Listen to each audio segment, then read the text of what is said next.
Fala, estudante! Bem-vindo a mais um vídeo do canal Fisicamente Preparado. Eu sou o professor Rodrigo e hoje estou aqui para resolver e comentar todas as questões do vestibular da UFMS, que foi realizado no dia de hoje, 4 de dezembro de 2022.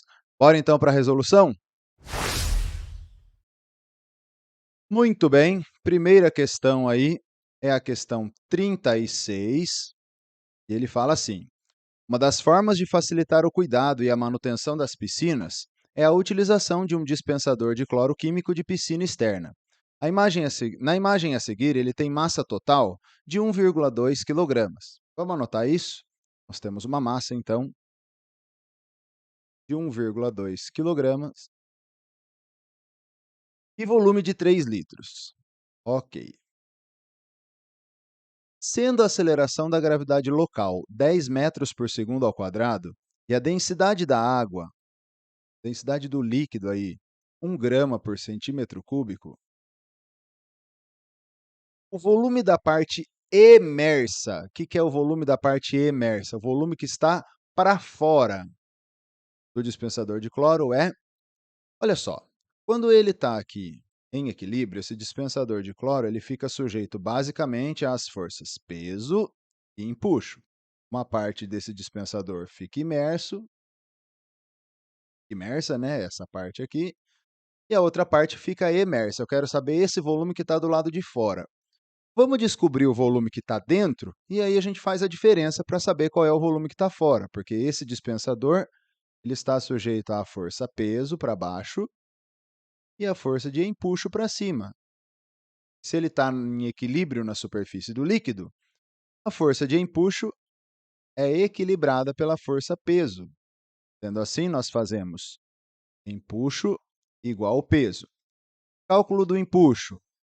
O empuxo depende da densidade do líquido, da aceleração da gravidade e do volume de líquido deslocado. Volume de líquido deslocado é o volume imerso do corpo. Peso do corpo, m vezes g. Nós temos g multiplicando os dois lados, eu posso cancelar aqui. Note que nós temos uma densidade do líquido em grama por centímetro cúbico. Eu tenho que transformar isso para quilograma por metro cúbico. Basta multiplicar por 1000, né? Então, nós vamos colocar lá, densidade do líquido. Vou fazer aqui mais embaixo. Densidade do líquido, 1 vezes 10 à terceira. O volume de líquido deslocado é o que eu quero descobrir e a massa do corpo é 1,2. Sendo assim, se eu passar o 10 à terceira dividindo, nós vamos ter 1,2 dividido por 10 à terceira, que dá 1,2 vezes 10 a menos 3 metro cúbico. Como a minha resposta tem que estar em litros, basta multiplicar isso daqui por 1000. Então, essa potência de 10 a menos 3 some, e isso aqui equivale a um volume de 1,2 litro. Olha lá que miserável, letra C, mas não é essa a resposta, porque esse é o volume imerso, é o volume que está dentro da água. O que ele quer é o volume emerso. O volume emerso é o volume total menos o volume que está dentro, menos o volume imerso. O volume emerso, então, vai ser 3 litros, que é o volume total, menos o que está mergulhado. 3 menos 1,2, nós temos um volume emerso de 1,8 litros, dando então aí a alternativa B, gabarito letra B. Infelizmente, a minha colaboradora aqui errou essa questão. Ó. Muito bem. Próxima questão é a questão 37, que fala o seguinte: no laboratório de física da UFMS, o professor de práticas experimentais 1 está realizando um experimento para calcular o campo elétrico produzido por uma carga Q em um ponto P. Na situação inicial, o campo elétrico produzido tem intensidade E. Ao afastar a carga até o triplo da distância inicial do ponto P, o novo valor do campo passa a ser de... Olha só, o campo elétrico, criado por uma carga pontiforme, ela depende do meio, da constante eletrostática, do módulo da carga e da distância da carga até o ponto onde eu quero encontrar a intensidade desse campo. O novo campo elétrico, que eu vou chamar de E', vai possuir as mesmas características do anterior, porque é a mesma carga, só que agora com o triplo da distância. Então, no lugar de d, coloco aqui 3d. E elevando isso aí ao quadrado, vai ficar k módulo de q dividido por 9d ao quadrado. Acontece que kq sobre d quadrado é exatamente o campo elétrico que eu tinha anteriormente. Por isso, o novo campo elétrico seria, então, E sobre 9. Daí, ficamos com a alternativa A. Legal? Muito bem, essa questão 38, acredito que a banca vai anular essa questão, porque ela não tem resposta correta.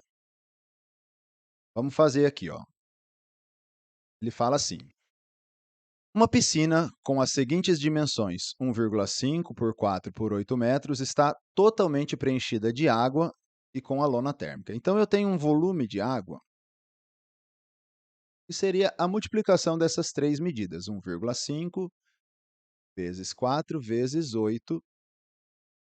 1,5 vezes 4 dá 6, 6 vezes 8, 48. Nós temos aqui 48 metros cúbicos de água. E isso equivale a 48 mil litros de água. Por que eu estou fazendo isso? Porque eu sei, então, que nessa piscina vou ter uma massa de água, lembrando que a densidade da água é 1 quilograma por litro, eu tenho 48 mil quilogramas de água. Vou deixar assim, ó, 48 vezes 10 a sexta, e eu vou deixar essa em gramas. 48 mil quilogramas, então 48 milhões de gramas. Vou deixar assim, 48 10 a sexta. Legal? Devido às trocas de calor com o meio, o sistema de aquecimento da água com as placas solares tem uma eficiência de 0,1%. Beleza, vamos anotar isso.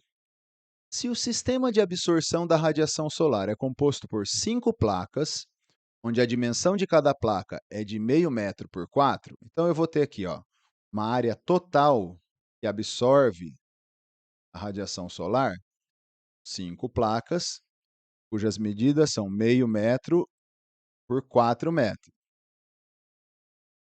Vai ficar aqui, então, 10 metros quadrados. É isso, né? 4 vezes meio, 2, 2 vezes 5, 10. 10 metros quadrados de área total. Legal. Considerando ainda que a média da radiação solar incidente foi de 5 kWh por metro quadrado, é aqui que eu acho que está o problema. Primeiro, radiação solar é medida em quilowatts por metro quadrado. Eu acredito que a medida aqui deveria ser quilowatt e não quilowatt-hora. Tá? Eu vou fazer essa questão utilizando as duas formas. Considerando que seja 5 kWh por metro quadrado, eu já tenho a energia. Eu tenho a energia solar total. Vai ser 5 kWh por metro quadrado, então 5 kWh vezes 10 metros quadrados, ou seja, eu teria 50 kWh de energia.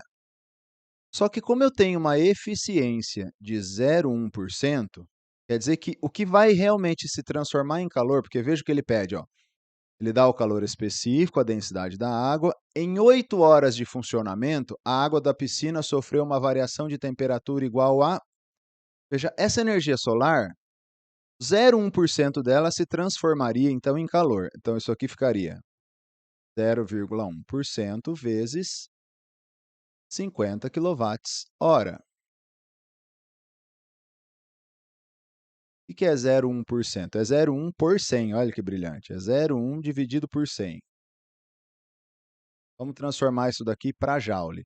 50 quilowatts é 50 vezes 10 a terceira do quilo, e uma hora tem 3.600 segundos. Vou cortar aqui um zero, dois zeros aqui, e ó, 0,1 vezes 50, posso cortar, aqui vai ficar 5 vezes 10 a terceira vezes 36. Eu tenho, então, uma quantidade de calor, 5 vezes 36 dá 180, 180 vezes 10 a terceira joules. E assim, essa quantidade de calor vai ser usada, então, para o aquecimento dessa água. Então, nós teríamos 180 vezes 10 a terceira igual a massa de água, são os 48.000 quilogramas ali, né? 48 vezes 10 a sexta grama, o calor específico é 4 e a variação da temperatura é o que eu quero. Opa, tô bem na frente aqui, né? Agora que eu vi. Espera aí, gente. Vou tirar daqui.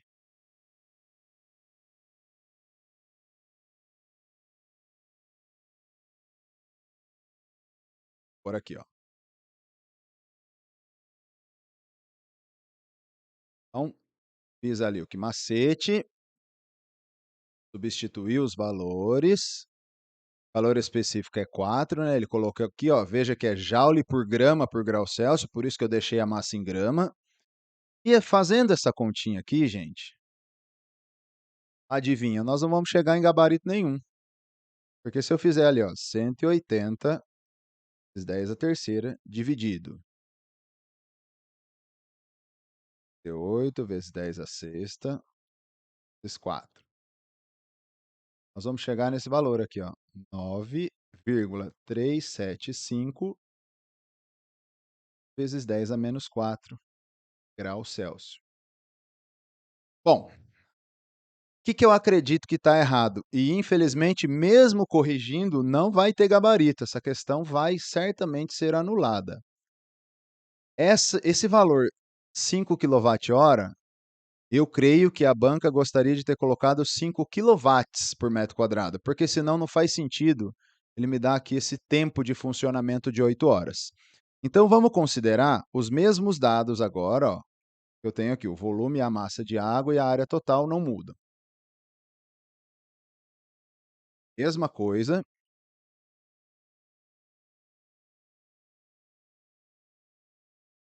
mesmos dados anteriores. Só que agora eu tenho ali, vamos considerar que sejam 5 kWh por metro quadrado. Então, 5 kWh, perdão, 5 quilowatts por metro quadrado. Não vamos considerar 5 kWh. Não é a energia, mas a potência irradiada ali. 5 quilowatts hora por metro quadrado.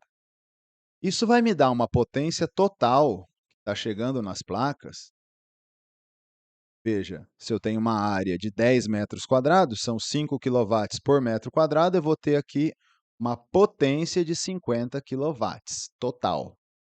E a potência que será utilizada para o aquecimento vai ser 0,1% desse valor. E a potência útil, então, 0,1% é a mesma coisa que 0,1 dividido por 100. Ou já vamos fazer assim, ó, 0,1 dividido por 100 é a mesma coisa que 10 a menos 3. Vezes essa potência de 50 quilowatts, o prefixo quilo já é um prefixo que indica 1000. Então, eu poderia cancelar o 10 a menos 3 com o prefixo quilo e teríamos aqui uma potência útil de 50 watts. E aí, essa potência útil será usada para o aquecimento da água. A potência é a quantidade de calor dividido pelo tempo, onde essa quantidade de calor é uma quantidade de calor sensível. E macete pelo tempo. E aí vamos substituir, ó, potência útil, 50 watts. Não se esqueça que o watt é o joule por segundo. Então, a massa, vou usar aqui em grama, 48 vezes 10 a sexta, porque o calor específico ele está em joules por grama por grau Celsius. Então, vai ficar 4. E o tempo que o exercício forneceu é de 8 horas, que eu tenho que transformar para segundo. Então, 8 vezes 3.600. Vamos fazer essa continha agora, ó. 48 dividido por 8 fica 6 aqui. 6 com 3.600 dá para a gente simplificar aqui, sobra 600, ó. E 4 com 600 dá para simplificar também, sobra 150 aqui. Passo 150 multiplicando 50 lá, ó. Fica assim, 150 vezes 50 dá 7.500. O 10 à sexta que está multiplicando passa dividindo. Assim, nós temos um Δθ, que seria, então, 7,5 vezes 10 a menos 3 graus Celsius. Ou seja, nenhuma das duas situações me daria algum gabarito aqui, ó. Essa questão, então, não tem gabarito correto. Ela certamente será anulada. Questão 38, está fora. Infelizmente, não é a única questão dessa prova que vai ser anulada. Última questão também não tem gabarito. Questão 40, nós já vamos fazer. Bom, questão 39. Fala assim: Franz faz entregas com sua van em toda a região sul do estado do Mato Grosso do Sul. Em uma dessas viagens para entregas, ele mantinha uma velocidade média de 17,5 metros por segundo. Trafegando pela BR-163, sentido norte, quando às 13 horas e 27 minutos, avistou uma placa de trânsito escrito Juti a 84 quilômetros de distância. Considerando que ele manteve a média de velocidade, porém teve que parar por 26 minutos para trocar um pneu furado, é correto afirmar que o tempo que ele levou e o horário de chegada a Juti foram, respectivamente, vamos lá então, eu tenho um deslocamento de 84 quilômetros. Olha o que eu vou fazer. Vou transformar 17,5 metros por segundo em quilômetro por hora. Basta multiplicar por 3,6, isso aqui vai me dar 63 quilômetros por hora. E aí, vamos lá. Ó. Velocidade média é ΔS por ΔT. Nós temos, então, uma velocidade aqui de 63, aqui 84 quilômetros. O ΔT é o que eu quero. Aqui vai ficar 84 dividido por 63. Vamos simplificar isso aqui, ó. Vou dividir em cima e embaixo por 21. Dividindo isso aí por 21, nós temos 4 terços de hora. Passando para minuto, multiplica por 60. 4 terços de 60. O que vai me dar 80 minutos. 80 minutos é o que ele rodou, é o que ele estava andando efetivamente, mas ele ficou parado por 26 minutos. Então, respondendo à primeira parte, o tempo que ele levou são 80 minutos de deslocamento mais 26 minutos parados, dando um total de 106 minutos. Legal. E que hora que ele chegou? Bom, ele começou às 13h27. Mais 80 minutos se deslocando. 80 minutos é a mesma coisa que 1h20 mais 1h mais 26 minutos que ele ficou parado. E fazendo essa continha, você vai chegar aqui, ele chegou às 15 horas e 13 minutos. Porque veja só, 13h27 mais 1h20 seria 14h47. 14h47 mais 13 minutos daria 15 horas. Como 26 minutos são 2 vezes 13, quer dizer, 13 minutos para chegar às 15 horas e mais 13, então 15 e 13. Ele gastou 106 minutos e chegou às 15 horas e 13 minutos. Ficamos aí com a letra D no gabarito. Beleza? Tô bem. E agora a nossa última questão. Infelizmente, também não tem gabarito correto. Ao fazer um experimento sobre corrente elétrica, o professor X demonstrou graficamente a intensidade da corrente elétrica em um condutor metálico. Ela é variável e se modifica ao longo do tempo. Analisando o gráfico que segue e sendo o módulo da carga elementar 1,6 vezes 10 a menos 19, assinale qual é o número de elétrons que atravessa uma seção do condutor durante o tempo descrito.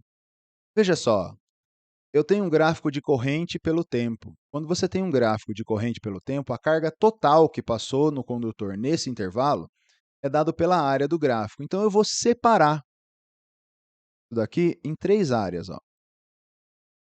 Vou pegar esse triângulozinho aqui, ó. Eu vou pegar esse trapézio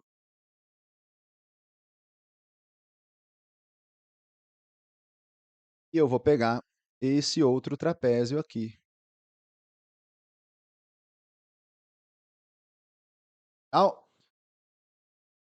Aqui eu tenho área 1, área 2, área 3.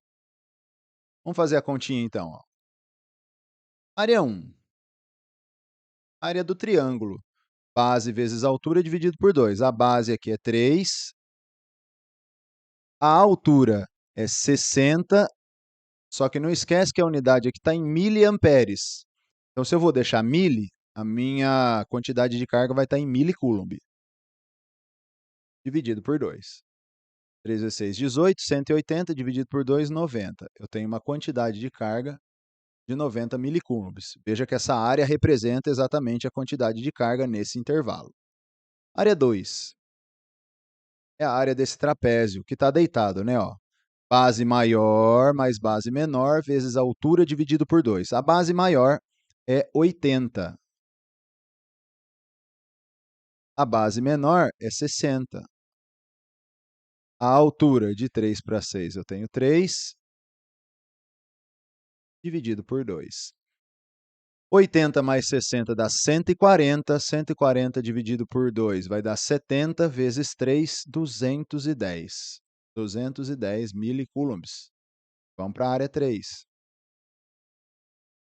Base maior, de 6 a 12 eu tenho 6, mais base menor, de 6 a 8 eu tenho 2, vezes a altura, 80, tudo dividido por 2. 6 mais 2, 8, dividido por 2, 4. 4 vezes 80, 320. Isso significa que eu tenho uma carga total, que é a soma das 3 áreas.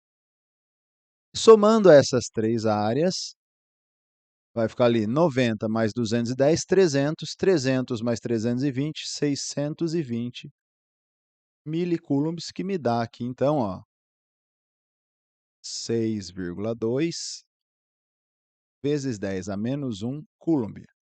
E aí, a quantidade de carga é sempre um múltiplo da carga elementar.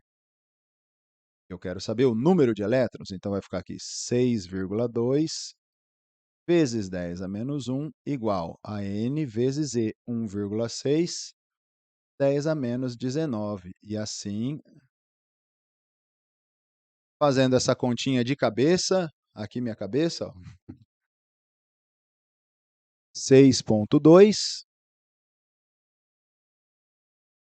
10 a menos 1, dividido por 1,6, vezes 10 a menos 19.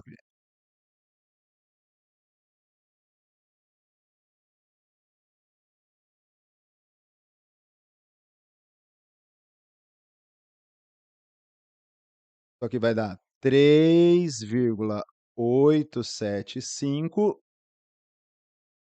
vezes 10 a 18 elétrons. Ou seja, não tem gabarito, né?